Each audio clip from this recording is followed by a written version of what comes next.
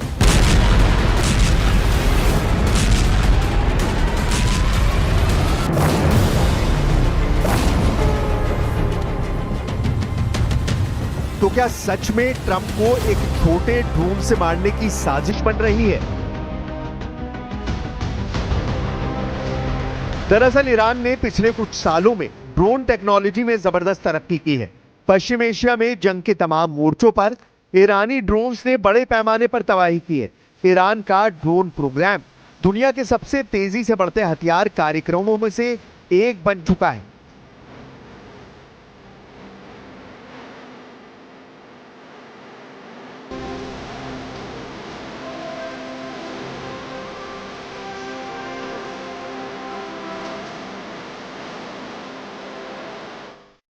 सिर्फ 10 साल पहले तक ईरान के पास सीमित ड्रोन पावर थी,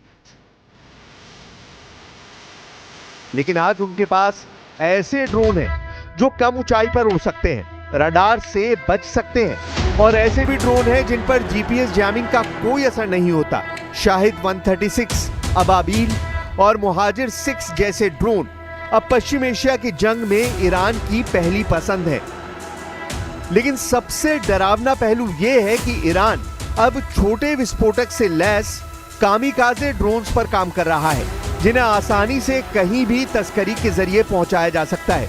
अगर ये टेक्नोलॉजी किसी स्लीपर सेल के हाथ लग जाए तो ट्रंप जैसे हाई वैल्यू टारगेट भी खतरे में आ सकते हैं।